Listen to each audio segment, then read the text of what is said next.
எடுத்துக்காட்டு 1.23 வெண்பாடங்களை பயன்படுத்தி a - b சேர்ப்பு c equal to a - b வெட்டு a - c என்பதை சரிபார்க்க. தேங்க்யூமா. இந்த டேஷ் அப்படினாலும் நீக்குதல், மைனஸ் அப்படினாலும் நீக்குதல். இந்த டேஷோ மைனஸோ வந்துச்சுன்னா இந்த பக்கம் இருக்கிற சேர்ப்பானது அந்த பக்கம் நாம மாறிடும், வெட்டாகும். அத நல்லா ஞாபகம் வச்சுக்கோங்க. ஓகே, இந்த விதி பேர் என்ன சொல்லுவாங்கன்னா டி மார்கன் விதிகள். யாரு? டி மார்கன் விதிகள். டி மார்கன்றது ஒரு மேத்தமெட்டிஷியன், அவர் கண்டுபிடிச்ச அந்த விதி பேரு டி மார்கன் விதிகள்.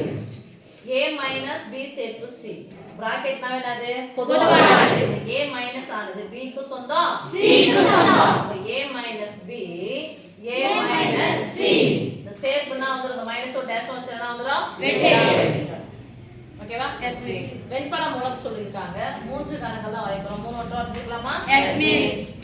a என்ற கணம், b என்ற கணம், c என்ற கணம், a என்ற கணம், b என்ற கணம், c என்ற கணம், a என்ற கணம், b என்ற கணம், c என்ற கணம், a என்ற கணம், b என்ற கணம், c என்ற கணம், a என்ற கணம், b என்ற கணம், c என்ற கணம். புரியுதா?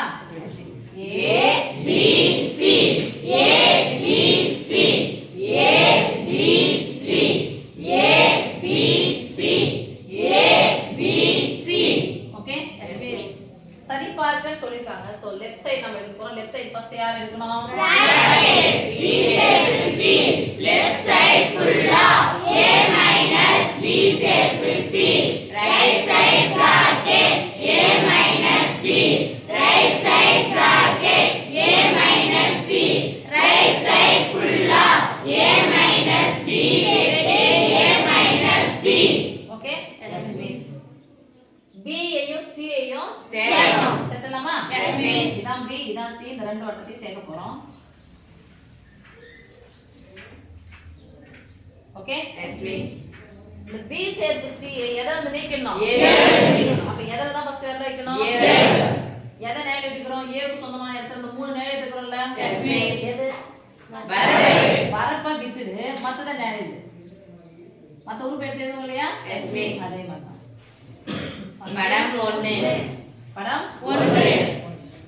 a வந்து யார் நீக்கணும்? b நீக்கணும். அப்ப b நீக்கணும் என்னது? பொதுவானது. a க்கு b க்கு பொதுவானது யாரு? வரப்பு. இந்த வரப்பு என்ன பண்ணி விட்டுறணும்? இது இருக்குல?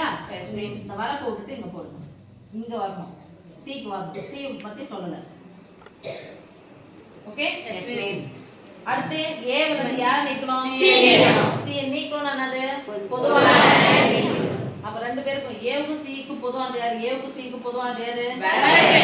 இந்த வரப்பு தானே? Yes miss. இத மட்டும் விட்டுட்டு மத்த எதை நேரணும்? a இத விட்டுறணும். Okay, yes miss. இப்போ ரெண்டுத்துக்கும் எது வேணும்? வெட்டு.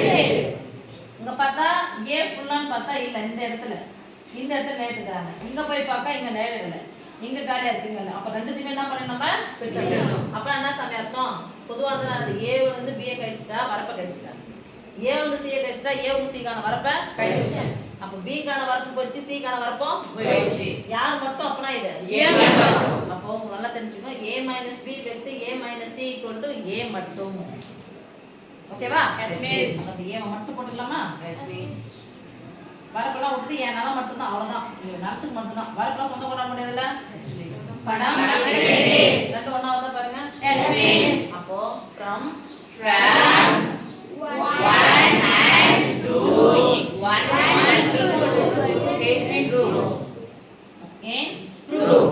படம் ரெண்டுமே சமம்னா அதுக்கு மேல எழுதிக்கிட்டோம் சமதானே? Yes miss. a - b சேர்ப்பு c equal to a - b வெட்டு a - c. அப்படியே ஃபார்முலா நான் கேக்குற மாத்தி கேக்குற சொல்ற பாருங்க. அந்த சேர்ப்பு பதிலா வெட்டு போடுறேன். அப்ப நீங்க என்ன பண்ணணும்? வெட்டுக்கு பதிலா என்ன பண்ணணும்? சேர்ப்பு. அப்போ a - b வெட்டு c equal to என்னது? a - b சேர்ப்பு